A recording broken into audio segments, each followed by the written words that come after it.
Good, good afternoon. Welcome to our talk story for February 9th. The topic is Flashback, Chinatown, DC. This is based on a series of short videos that were put together by Ting-Yi a number of years ago. And it really tells a story of DC's Chinatown. So one of the things that I want to try to emphasize here is this fits very much into our talk story series, where we started out many years ago with talking about DC's Chinatown. We heard stories about how it all came to be. And this is really an excellent way to make a transition to seeing how these stories can now be used in an academic setting in schools K through 12. And the series that we've put together here that we're calling the Flashback Unit Chinatown DC. So first of all, thanks to Stan Liu, who's really kind of pioneered the talk story series, and what we've done here, and everybody else here at the 1882 Foundation team that's helped to put together these things as we have moved through the years with telling our stories about DC's Chinatown and about really stories all around the country in many cases. So I think we're ready to kind of go ahead and begin and see how this all works, and we'll get started here in a moment.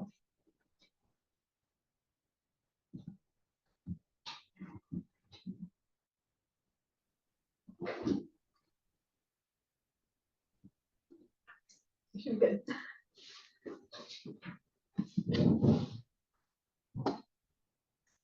So first of all, just to give you a little bit of background, this series and the whole unit that we've developed here is called Flashback Chinatown DC, but it's a collaboration between the 1882 Foundation and DC Humanities, which awarded us a grant to be able to make this all possible. So welcome to Chinatown. What you're seeing here in this slide is the gate, which we'll also talk about a little bit more later, and also a map that shows where in the whole part of Washington, D.C., Chinatown fits. It's that little red dot right in the center of the photograph there. And we're going to start you off with a pop quiz. So this is a way of just kind of getting you engaged and seeing what you may know or may not know. There should be actually a category of in the letter E for don't have a clue if you're just kind of interested in seeing some of these things here. The little graphic on the side is not meant to be a clue to the answers to the questions as we go through, but they are meant to kind of represent the sources that can be used by teachers and by students for trying to find more information. So for example, in this first one, this just shows something about the District of Columbia that comes from the United States Census Bureau site. And if you navigate that, you can find different things on it. But if you grab a pencil and paper, and here people in the room are given a piece of paper, hopefully I have something to write with. But see what you can do with these 6 questions coming up. At its peak in the 1970s, which number most closely counts the number of Chinese residents in Washington, D.C.'s Chinatown? Is it A, 1750, B, 2,275, C, 3,000, or D, 5,100?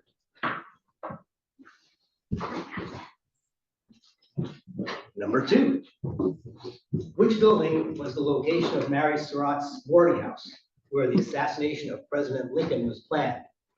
Is it A, the Walk and Roll Restaurant, B, the Wall Up House, C, the TD Bank, or D, the Kunyum Temple?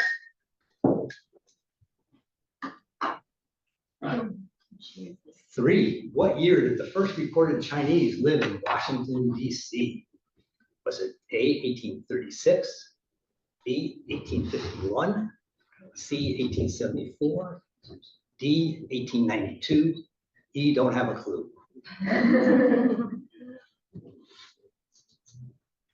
4, what present-day building occupies the location of DC's first Chinatown from 1890s rather to late 1920s? Is it the current Willard Hotel, the B, National Theater, C, the Kennedy Center, or D, the East Wing, National Gallery of Art?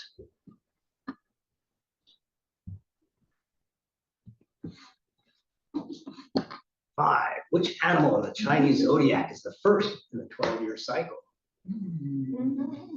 Most people know there are 12 animals, but not everybody knows which one came first. But I'm in the year of the first. Just dating yourself, Ting. Well, We it's a can all do 12-year that. cycle, it could be anyone. And last question in the quiz, in what year was the Friendship Archway, the distinctive entrance gate to Chinatown on H Street built? A, 1955, B, 1976, C, 1986, or D, 2000?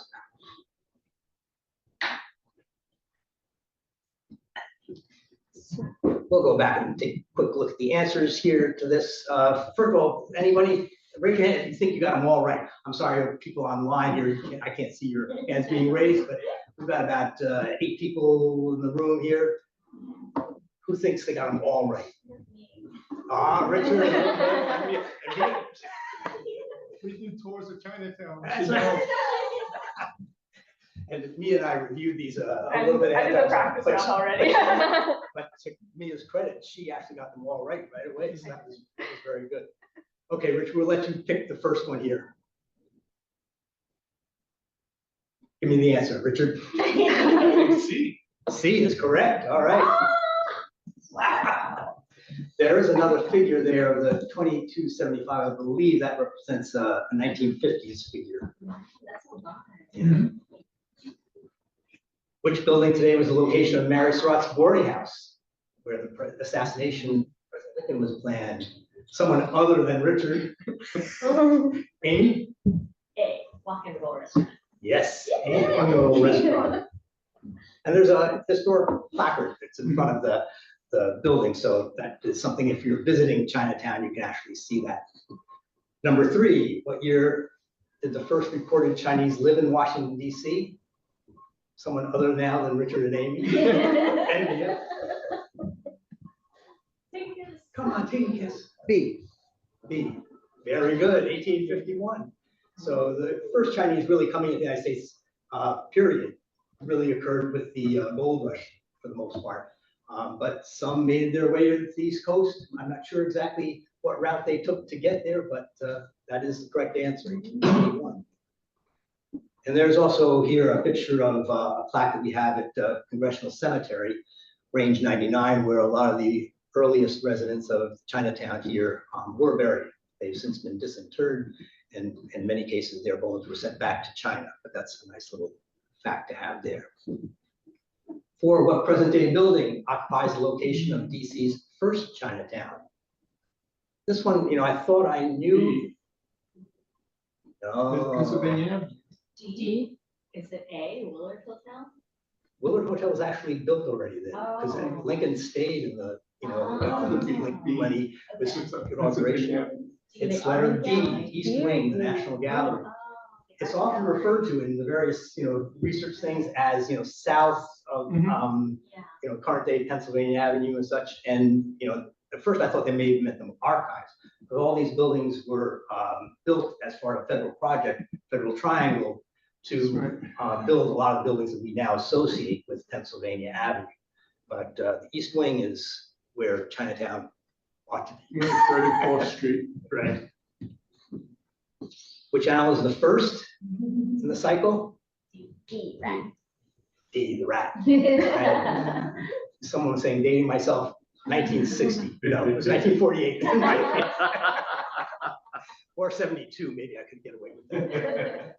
And there's a story that I heard, and I think that the stories about what animal is first varies from culture to culture. But the one that I like is one that I learned when I was a Peace Corps volunteer in Korea. That had to do with the death of Buddha. And when he was dying, he called all the animals that he could summon to come to his bedside and say goodbye. And the rat knew he couldn't be first because he just, there are too many other good animals there. But he thought the ox might make a good way to get to the front. So he hopped on the ox's back and they all raced to Buddha's side. And then just before they got there, the rat jumped off in front and got to Buddha first, which is why he's the first and the ox is second. Don't ask me about the others in the sequence. Hardworking. Exactly. Number 6. In what year was the Friendship Archway, the distinctive entrance gate to Chinatown on H Street built? Mia? C. C is correct, 1986. Okay, so, and it was a joint effort between the city, the government of Taiwan, and the People's Republic of China, which is something else that is kind of interesting as we move further along. Okay, what I would hope that you see at the end of the hour are three takeaways that everybody gets from what we're doing here. And that is, one, have Chinatown come alive through oral histories. And as I was saying in the introduction, this is how it really fits into the whole talk story ethos that we have in 1882 and one of our founding principles. And these oral histories, really coming from the people who lived here in the late 50s, 60s, into the 70s, really, I think, capture a lot of what was going on. Two, it'll illustrate the importance of place in shaping a people's sense of identity. Who you are depends a lot on, I think, the environment in which you grow up in, and this is what we're talking about there. And then lastly, leave you with something new and fun that you learned, and maybe you already did here in the little pop quiz that we got there to start with. And now I'll take you through the unit. There's a section called the overview, which is about 2 or 3 pages, and you'll see me scroll through that fairly rapidly. But it's got 4 main ideas. One is an introduction to the 1882 foundation for people, and this is a teacher's manual, so we want to be able to tell them who we are and what we're doing here at the 1882 foundation. And then there's a section that describes why we're doing this in trying to ingrain that sense of place and why it's an important part of DC.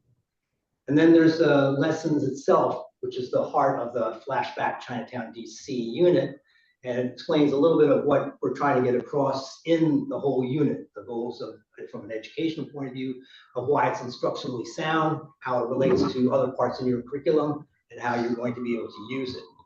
And the last thing is the actual description of that structure, where the lessons, materials, and resources will be laid out.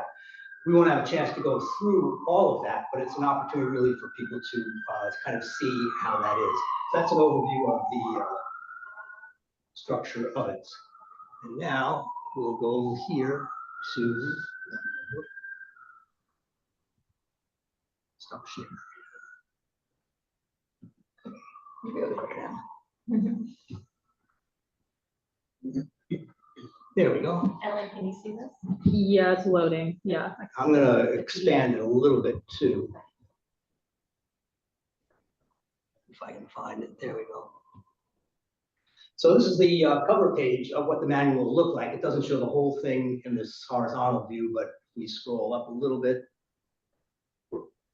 you'll see it's got our logos here for the Flashback unit itself, the 1882 Foundation, DC Humanities, and this is really a demonstration of all the different parts that there are. So you have the overview that I kind of summarized already, the lessons themselves. There were a number of different activities that either could be used with any number of the different videos, but also other other videos rather, or activities that go with particular lessons. And so those are referenced in that way. Then there's something called Did You Know, which is sort of like fun facts and more. And we can go over that a little bit. The glossary, I'll just kind of show you the front page there, but we won't have time really to go through that. And then resources and acknowledgements. And I'll have to make sure at the end that I thank everybody who helped put this together. So this is the overview section of what we were talking about a little bit ago, the 4 different points. But I want to spend a little bit of time just looking at how one of the lessons is structured.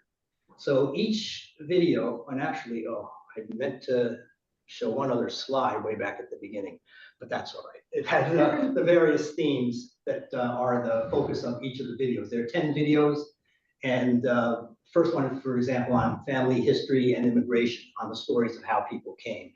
And this is where you see that one there.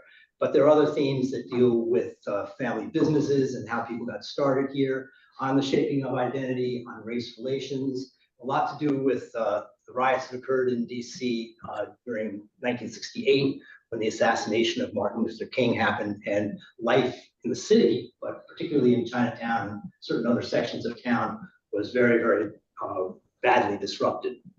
But here, for teachers, particularly in the audience, we're looking at things that are pretty standard for what a lesson should have. The objectives, and I'll just read the first one out. Describe in their own words the experiences of individuals and their families in coming to the United States and to Washington, DC. So as students are watching the video, this should become apparent as they get a sense of what that is. Then there are, in this case, 3 key questions that we want students to be able to grasp answers to by the time they're done with the lesson. Each lesson has a targeted grade level of course, and each lesson also is related back to standards in the DC social studies curriculum that apply specifically to that lesson. And it also has how long we expect students to be able to spend on this lesson. So 2 class periods, and I'm looking at a 45 to 50-minute time frame for what that's supposed to be. Some of the lessons will have an introduction like this one, and I'll just read this one out because I think it's helpful. I'm going to expand this one even more a little bit. The story of any immigrant group coming to America is a combination of hopes and fears, deep uncertainty and grand dreams, hardships and perseverance, and more. The first in these series of films explores the roots of the Chinese community in Washington, DC. The people interviewed have ancestors who came to the United States at different periods in history and under a variety of circumstances, but who all made their way to Washington, DC. Some came as early as the time when the Continental Railroad was being built in the 1860s. As you watch this first video, try to note some of the differences and similarities in their stories. So now the idea would be to show the video that's associated with this. And I also have a reference here, for example, that there'll be a lot of terms that, especially younger students, so if you're talking about upper elementary or middle school, even high school, they may not be familiar with a lot of the terms that are used in the language that the people who are being interviewed are using. So that's why the glossary is there and a reference to where you can find that in the guide. Also, there are graphics that rely mainly on the graphics that appear in the video itself, so that we're not introducing something new to them that doesn't relate exactly to what you can find in the video. So this is one that there's a screenshot that I took of this where it shows the country of China, but it also uses an old term, basically, Canton. But we have an explanation there. Note that the name Canton, while still in familiar use, Cantonese as a language or a style of food, is an old name for what is today called Guangzhou. So these are the kind of things that hopefully are helpful in trying to get people to understand. And also, we are very much aware of the need to focus a lot of our attention on skills building, so that we're not introducing new content that is just unrelated to things, that relies on a lot of skills that students already have, but we can help them with looking at maps, charts, doing reading exercises that are built into the activities, so that even the lower elementary grades can connect with the information. Something that I think is always fun, and probably many of you have had that, is to take a look at the world map that is not the typical one you see in your school, which is focused on the United States at the center and the rest of the world is all around. This one here focuses on China. And actually we have a link that I'm not going to go to right now. It just complicates matters here a little bit, but I can expand it a little bit here, I think. Maybe, yeah, then we can see how that might work.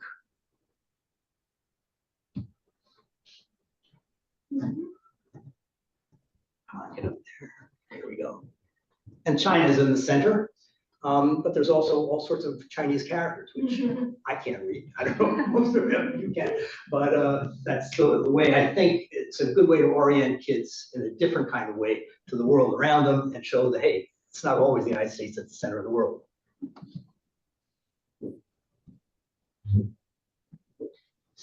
Okay, so I think just going through that little bit gives you a sense of what we're talking about and how each lesson is structured and how they can work. I'm going to jump now to another lesson. Let's see, how do I get rid of that? There we go. And we'll walk through another lesson a little more carefully, just so you can get a sense of what's really involved in a lesson more directly. This is where you're going to have that pencil and paper when we're all done as well. So this one in Flashback 4, for those of you who have an opportunity, and you can go and see all these videos through YouTube, they're connected to our website, so you can watch them all through the YouTube channel there. But number 4, to me, really kind of best exemplified really a lot of what we're talking about. And for our purposes here of experiencing a lesson, I think really helps very much. So growing up being Chinese American in DC, students will be able to, one, identify a variety of ways in which Chinese American children adapted to the neighborhood and environment where they live. And 2, explain the role of community organizations and institutions and how they contributed to forming connections within the community.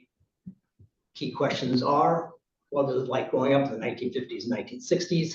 How different is it growing up today than it was in the 1950s and 60s? What role did organizations and institutions in the neighborhood play in contributing to the raising of children? And 2, this one I kind of like just for forcing our thinking in a little different way. At the time of these interviews, the people are reflecting back on many years on their childhood. How does one's adult memory affect their view of childhood? We kind of remember what we want to remember. I think it's one of the things that kind of struck me as I watched these, videos. And it's not to say that your memory is incorrect or whatever, but memories do get shaped over time. All right, this is where I want you to take that piece of paper and spend a little bit of time here. And for those of you watching at home or wherever you might be, we're going to have a few minutes here, just 2 or 3, where it's going to be kind of quiet. I just want you to kind of look through these questions and see what you think in terms of your own experience and what your experiences were. Do you like to do things on your own or with others? Who decides or organizes what you do? Do you have limits or rules about what you can or cannot do?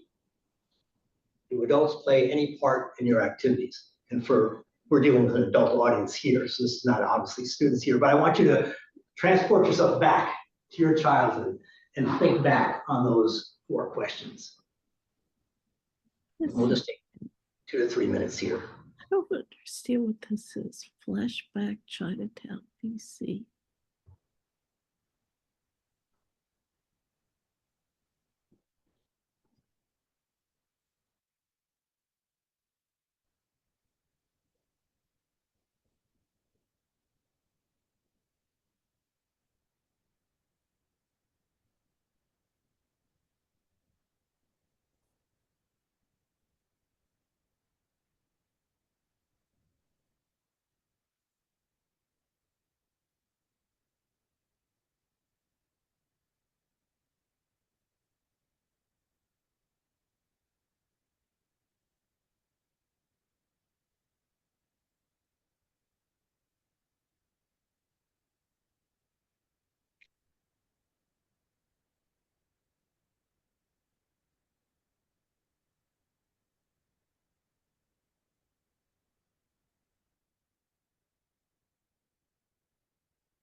All right, you can continue to write, but I'm going to ask you here also to pay attention. We're going to start the video and you can see how this fits in with the lesson that we're talking about.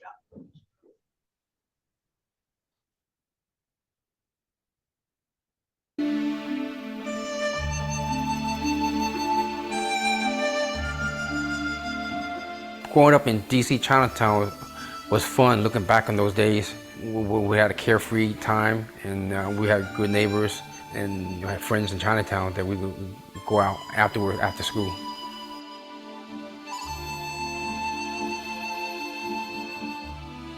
My brother and I started working at the family grocery store when we were about 9 years old. We put up stock in the grocery store. We also were the cashier and cut the meat in the back, essentially everything, and sweeping up afterwards. Working at the grocery store was something we had to do. We'd rather be in Chinatown playing, but it's something that we didn't fight against. That's just part of our job, is helping out with the family. We have a group of guys I grew up with in Chinatown, and we're into sports, and whenever groups of kids come through the neighborhood, we play football against them, and we play tackle without equipment, just to show what we're made of, that we're not going to be pushed around.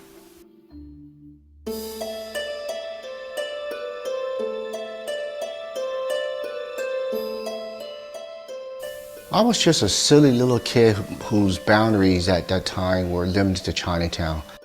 5th Street to the east, G Street to the south, Massachusetts Avenue to the north, and west would go as far as maybe 10th or 11th Street. That was my world. That was my DC. There were actually houses, row houses, people living there, small businesses. There was at least 4 or 5 grocery stores, probably 10 to 12 restaurants, a couple American carryouts, obviously, furniture stores, clothing stores, jewelry stores, hardware stores, small mom and pop stores that probably came through the DC lower downtown area in the 40s, 50s, and 60s. A lot of the activities there was through the Chinese Youth Club, probably around 13, 14. First started doing the lion dance as a tail, because that's where short guys get thrown into, they do the tail. We did basketball tournaments, and then we started volleyball probably a couple years when I was 16. But between 12 and 18, I did a lot of work through Calvary Baptist Church. Paul Robbins, who ran the youth program at Calvary Baptist Church. And he was the one that exposed us to all the wonderful free tourism stuff that's in Washington, D.C. Took us camping, took us to baseball games at Griffith Stadium, took us to the museums, the zoo, took us nature hiking, which I still don't understand what's so good about it, but someone must like nature hiking. I'm almost certain it was through Calvary I got my first summer job at Kane's department store in 66, working in the warehouse, making $1.40 an hour. But you know, that was my first job other than selling newspapers. Almost every guy in Chinatown got motorcycles. They bought motorcycles, they rode motorcycles, they upgraded motorcycles, they got in accidents in motorcycles. We thought we were badasses, if you will. You know, the easy rider period. We all had bikes as a means of transportation as well as we thought we were tough guys. Little short tough guys, but tough guys nonetheless.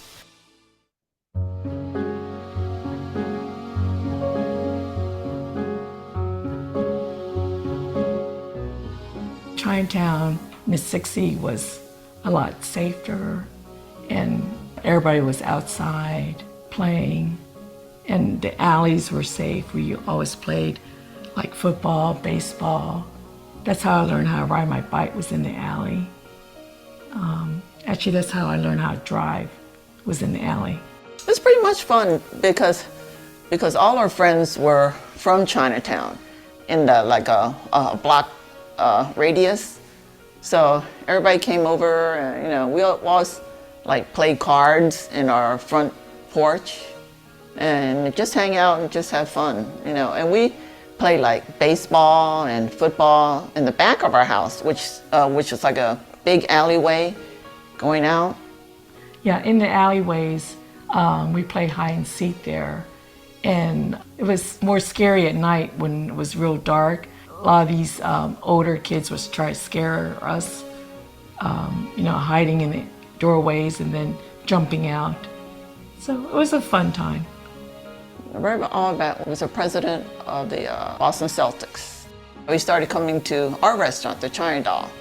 And so he would come every Tuesday at 11 o'clock, exactly 11 o'clock. And he would bring like a party of 8 people, 12 people, 14 people every Tuesday for lunch. And he always made Emma wait on him. And I would always be his waitress. He would love the Cantonese chicken chow mein.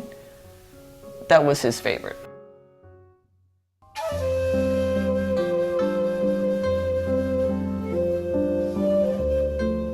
I grew up on 9th and New York Avenue, which is just a block out of Chinatown. So I actually had to walk a block to go to Chinatown, almost every day. I met all my friends in Chinatown, and we played football or basketball or just hung around the alleys. The thing I remember most is back in our day, you could just hang out all night. I mean, I could come home at 12 o'clock at night and it was fine. And I often did come home at midnight. We went to movies. Back then they had a movie theater that had like 5 Chinese movies for $1 or something. So we would just, make a day of it. We put food in our pockets and go down and see movies every weekend. But that's kind of basically what we did. We just had fun. We never worried about anything. It was a carefree life. Well, I discovered motorcycles myself. I got my first motorcycle at 16. It was so much fun. I think I let everybody ride my bike. So I think everybody I know eventually bought a motorcycle, and we ended up, I think we had 17 or 18 people that had motorcycles. So we used to line them up in Chinatown. We'd have a whole, we'd have 18 motorcycles lined up together. I'm the guy that did not go to college. I know all my friends went to college. I didn't go to college because I just thought it would be a waste of my parents' money. I knew that it wasn't for me. But luckily, everything worked out, and financially, all of my friends, we've all done well. We've all had a good life. I'm just glad that everyone did well.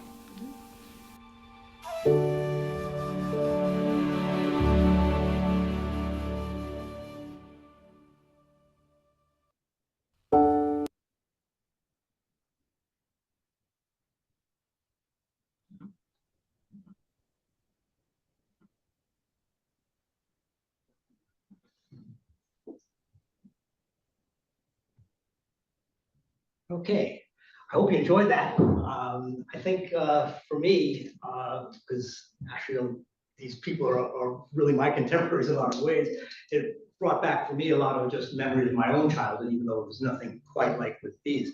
But from moving on from there and also building on the icebreaker that you see here, we can look at one of the other things that I wanted to do really with students. And now if you put yourself, again, sort of in the mindset of students who'd be asked to answer this, look at these 4 writing prompts. So the idea would be in a classroom here, you don't tell each kid they have to write on every single one of them, but there should be something that probably resonates with, a writing prompt resonates with every single student you've got. And that's, again, what I'd like you to spend maybe 2 or 3 minutes here, kind of comparing it to what you wrote with the icebreaker here at the start. As you've seen the film, think too, in what ways, the first prompt, in many ways, childhood experiences, good and bad, stick with us all our lives. How do the memories of the people here compare and contrast with your own experiences? Number 2, do you feel you are a part of a neighborhood where you live? Why or why not? One of the things that I was trying to do in creating these lessons is, we're talking about specifically Chinatown, but every person lives in a neighborhood. Some are stronger than others. Some might not even be classified as neighborhood. And I think this is something we're looking to try to see if kids can see parallels in their own lives with the neighborhood they're in. Or they may see things that are really contrasts, where they don't see anything that they really can identify with and don't really feel part of a community. But that's also important when you're looking at the kinds of things that you can build on, and for students to be able to take home with them and see, okay, maybe there's something I can do within my own community and build on that. 3, do you feel as safe in your own neighborhood today as the people seem to say they were in their own childhood? What's different today from when they were growing up? And 4, think about the roles adults and parents play in your lives. How does that compare to expectations set by adults and parents in the video? So again, take maybe 3 minutes max. Doesn't have to be a fancy fleshed out version. If any of you have taken any kind of writing courses or have experience trying to do some writing, feel free to just write whatever comes down. Don't worry about grammar, spelling, anything like that. Just write what comes into your head.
Tech guys were different from, Bronx guys. Okay, we'll take one more minute and then we'll be done. And we'll actually share out maybe some thoughts people have. People in the room here have already been sharing.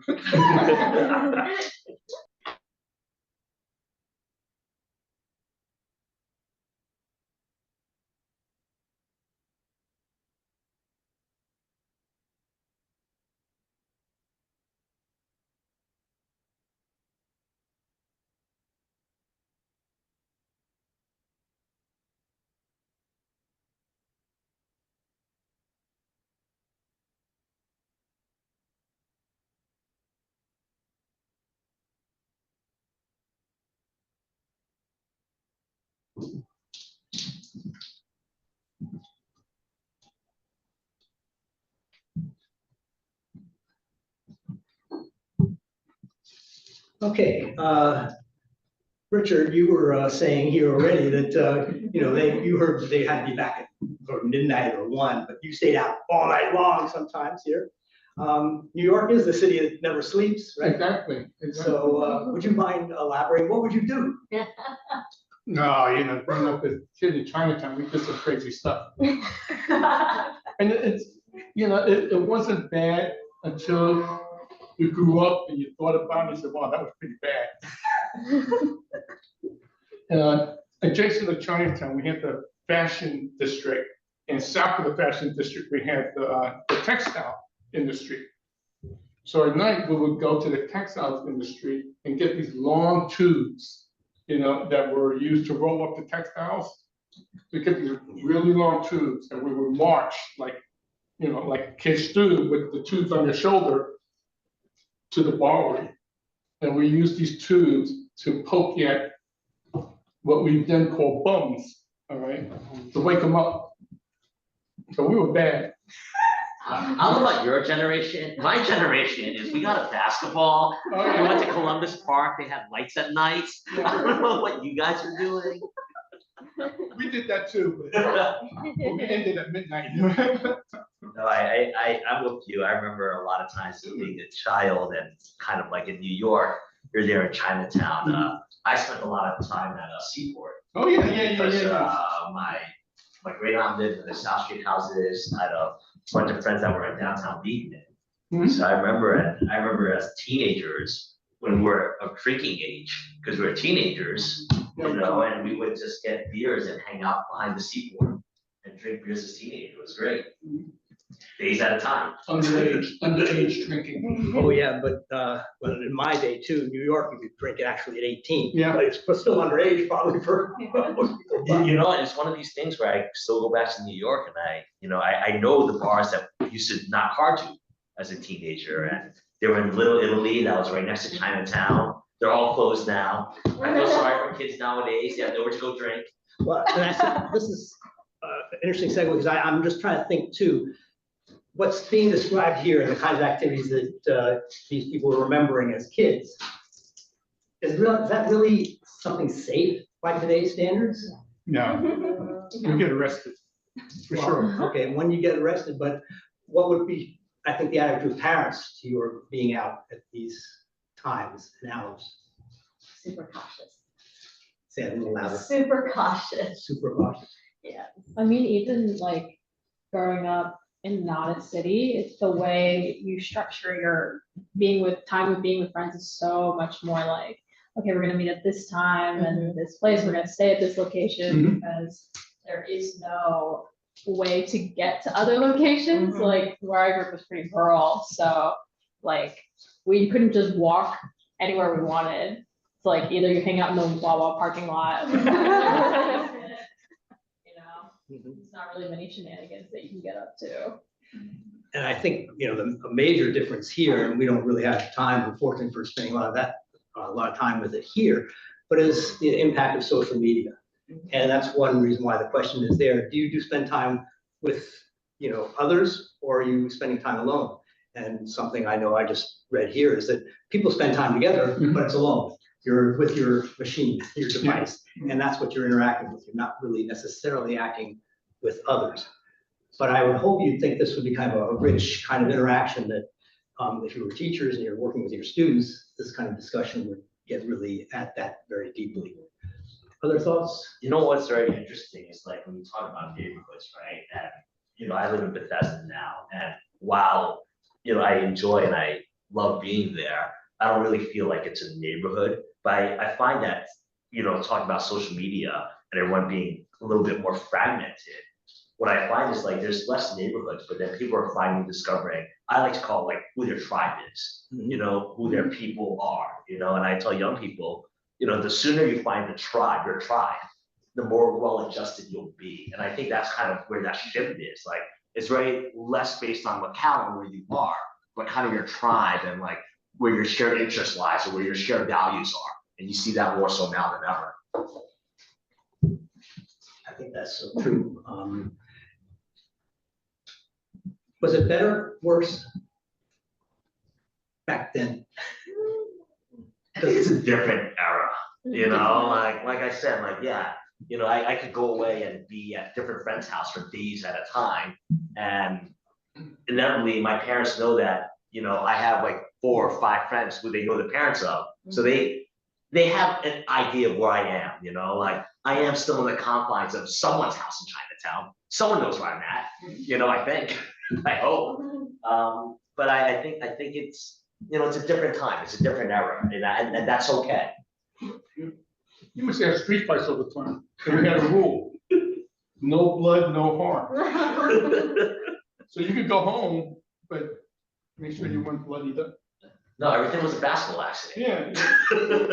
Not careful of the parents hitting you. You were just beat up in the streets. I ran into the post that was the basketball.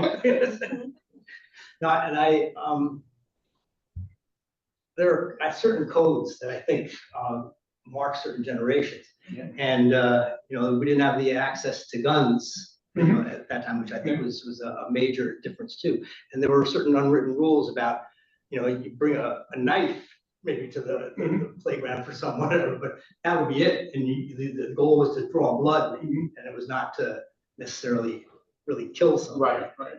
And I don't know how true that all is with that kind of attitude anymore, or if it was even all that true back then. I grew up in a very sheltered neighborhood compared to you guys. Here's the question. Growing up, this is generational. How many families had in their household a chicken feather duster? Right? We knew what the chicken feather duster was. Yeah, it wasn't dusting. Not dusting. Disciplinary tool. I think maybe there's a whole series of oral histories that need to be developed here. That's what we call therapy. It's great. It's a whole top story on its own. Yeah. Feather duster, yes. We're coming sort of to the end of our time here. I wanted to just highlight a few other things that are available to teachers and students here in the unit. So I'm going to kind of scroll up pretty quickly here and just kind of rip through a few things. This really goes to the supplemental activities sections that are there. And let's see if I can get that there. Sorry to ruin the vibe here from the thing. Yeah, there's things like a timeline that students can do, which kind of outlines the whole history of immigration, but particularly Chinese immigration in the United States and Asian Americans later. There was one thing that I don't think was mentioned here, but a distinction between the African American experience and the Asian American experience, or the Chinese experience. And one woman, it was not in this video, but expressed it as, we could use the front door, blacks could not. We could go to Glen Echo Park and just on the outside of DC, but blacks could not. And this was really kind of a in-between place, and which is why the exercise is entitled What It's Like Being in Between. Whoops, how did this go here? And then there's something else, a supplemental lesson that is a word search that uses a lot of the terms on the right there. Angel goes to Angel Island, Chinese Exclusion Act, and kids can kind of find this. This is a fairly hard one, be more middle to high school thing. Not you could simplify it down, but then here are the explanations for a number of the terms. Angel Island Immigration Station in San Francisco, California, where almost all Chinese first arrived between 1910 and 1940. And then there's the answer key to it there. And this is, we're actually a number of things kind of circling back to those original quiz questions that you had. Did you know the Chinese immigrants first arrived in Washington, DC in 1851? And what we've tried to do here is elaborate just on the fact by giving some more context to it, and also a link to a website that has more information about that. So this is kind of a fun thing here to look at. Elizabeth will know here too, I struggle with the term fun facts because when you're talking about the assassination of President Lincoln, that's not necessarily a fun fact, but it's more information and fun facts and more about DC Chinatown.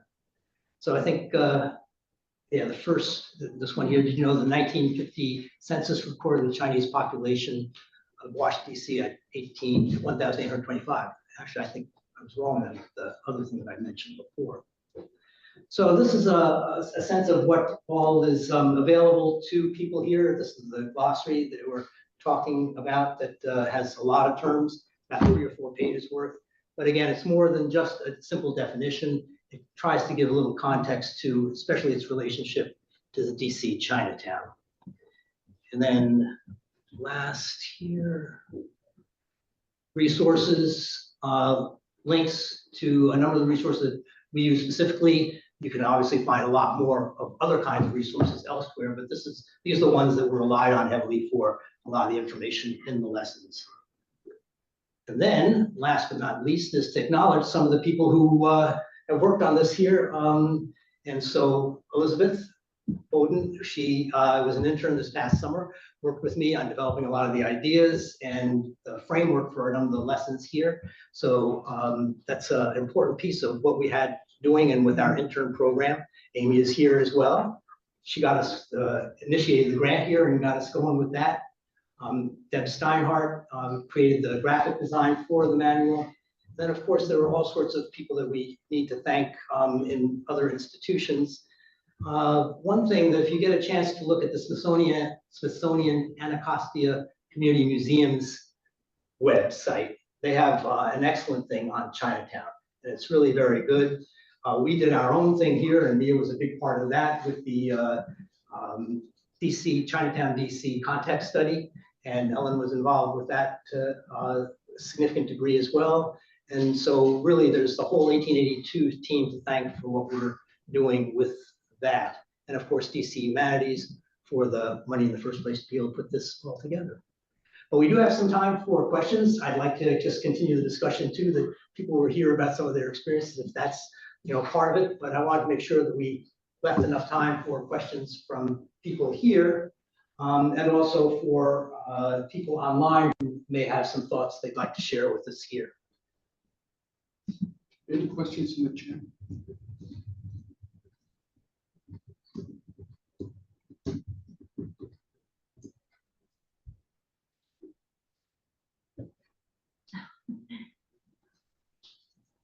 I don't think we have any questions in the chat. I'll let you know if there are any. I'll keep an eye on them. Okay. Some other thoughts then, just on what kind of experiences you may have had that, at least with the one video that you've had, experience with that, or if you have other questions about the broader scope of the videos.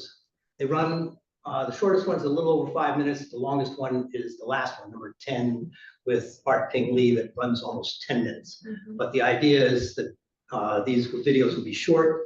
They could be something that was within the attention span of most students, and that then you could use the lesson to elaborate on that. There's one thing I want to mention, and this is for people who are on the Zoom call. So when we put this talk story together and the curriculum together, we were also thinking about using this as a pilot model of how to introduce it into local public schools. So in particular, this curriculum, when we're all done with it, we're going to be initiating that discussion with DC public schools as a resource, a free resource that they can utilize in the months of January, February, when they're learning about the Lunar New Year, especially the annual parade we have here, as well as May, which is Asian Pacific Islander Native Hawaiian Heritage Month. So it would be opportunities for teachers if they wanted to pull some ideas or lessons that they could utilize that. And we are thinking broadly aloud of also introducing this to school districts that border DC, like Fairfax County, Montgomery County, where we know there's a very large Asian population. So that's kind of the bigger scope of what we're doing with this curriculum that Ting-Yi has designed. And the idea is, yes, to maybe focus on those times when teachers are focused on things that deal with the, Asian American Heritage Month and that kind of thing. But with the very first episode that deals with immigration, that can be very easily tied to something that's in the middle of the year and deals with the expansion of the United States to the West Coast and the Transcontinental Railroad. But then the establishment of Angel Island Immigration Station and all of that ties into large numbers of Chinese coming into the United States in the first place. And that's true of a number of different things that are mentioned there as well. And the DC experience, while it focuses on that, does translate, I think, well to a New York experience, so that people who grew up in different areas can tie that into their own experience and also get a sense of what it means to be a community, what it means to have a neighborhood, and those kind of things that maybe we're missing them to some degree today. Maybe there are things that we can build on, but especially, and this is where the lessons or flashback 9 and 10 come in, what is it about the future of a neighborhood? What does it mean for the future of, say, a DC Chinatown when you have so few Chinese actually living here, Asian Americans? Most of them live in Wild Duck House. And that's a significant portion. It's about half, I think, the population of what they say is a Chinese population in DC, in Chinatown now. So, and that's an elderly population. It's not necessarily representative of what we think of for what may be important for people to know now. Stan has a comment in the chat box. Was Asian Chinese hate present in the past, and how does it compare with the present? Would you mind repeating that again? Was Asian/Chinese hate present in the past, and how does it compare with the present? I don't know. I didn't think there was Asian hate back then. I didn't experience it. I think depending on where you live and what kind of enclave you lived in, right? Like I think us growing up in New York Chinatown, and I didn't recognize the idea of the other until I went to school. I went to the University of Michigan, and you're talking about something very diverse, and I never understood when I was there, like the need for very much Asian interest groups, right? The big thing there was like this thing called Gen APA, and there were these ethnic specific groups that got together. But then I kind of learned and understood that everyone's background is you literally come from a background where you live in the Midwest, and there is probably 100% chance that you're the only Asian or Chinese kid in your school, and there's that's kind of where I see it's really important to see that of like the perception. Historically. It was hate more so than prejudice. Yeah. Right? There's a difference, right? Between hate and prejudice. I mean, growing up, we experienced a lot of prejudice, okay, but not hate to the point where it was physical harm type of thing. And I see that because, I didn't even feel hate like pre-pandemic, and I spent some time in rural Georgia. I spent time in the deep South, and there was never any hate, right. But there was definitely prejudices, and that, which is great about this and what we're trying to do with education, because prejudices, in my mind, they come from ignorance. They come from not knowing, and just thinking, hey, these are the stereotypes and these are things. So I mean, this is, and that's kind of my question for this is like, how do you envision the application, the execution of this? Because I think everything that you put together is wonderful and amazing. There's so many ways to tie it in, other than just like the school system. I think there's often people refer to there has to be a kind of critical mass of the group that is being acted against. And for most of, I think, the time that Chinese and Asian Americans have been part of the communities they haven't reached that critical mass of really representing a threat to what the community is as a whole, their identity. And that changes over time, and sometimes when it begins to be seen more as a threat to their livelihoods, taking away jobs, whether it's real or imagined, that's what pivots it over into something that changes from prejudice into hate. That's just a thought there that I think sometimes it comes that way. And like, even though we're not, Asian Americans maybe aren't being seen as a threat currently, there are times in the past where the overarching government or paradigm that we live in, like, they will make you a threat when it's convenient and when it's possible for them. Case in point, the Exclusion Act, internment, like there are so many points in history where it doesn't matter, like this is the minute that you can be targeted, like they will prove their, I guess, show what they really think. I think you're exactly right that when you're looking at the history of prior to the Exclusion Act, what was happening with Chinese immigrants on the West, it was that threat of labor, again, whether it was real or not, then to really change the notion of what should we do about the Chinese problem or the Chinese question as it became.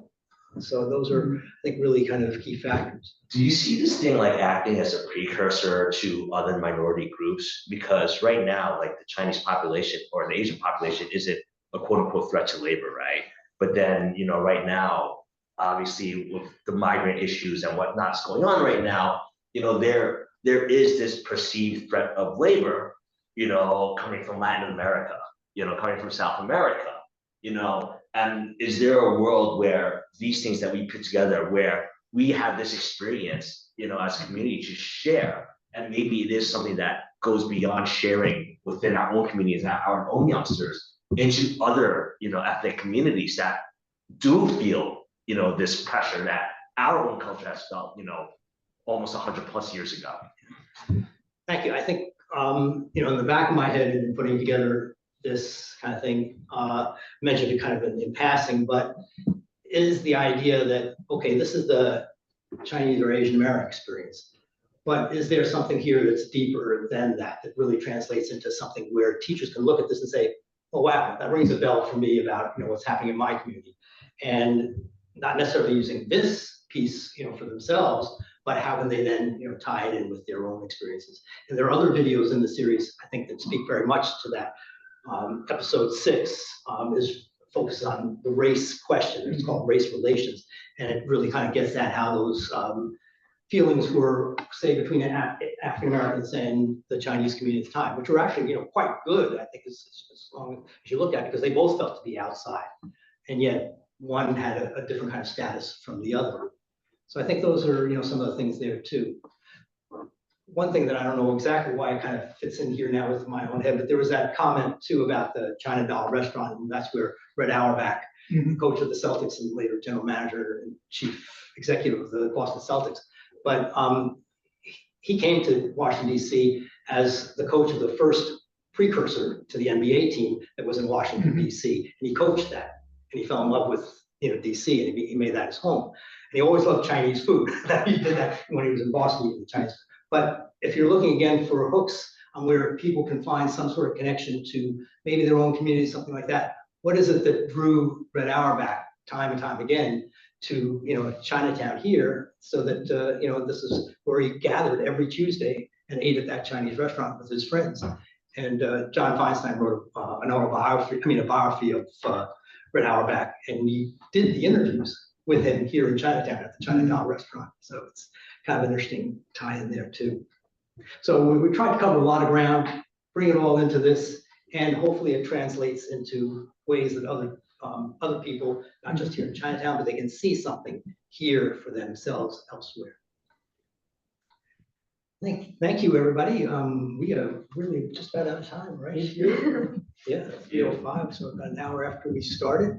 I want to thank everybody here very much for participating and being part of this rollout for the Flashback Chinatown unit, and I hope to see it in many classrooms in the future.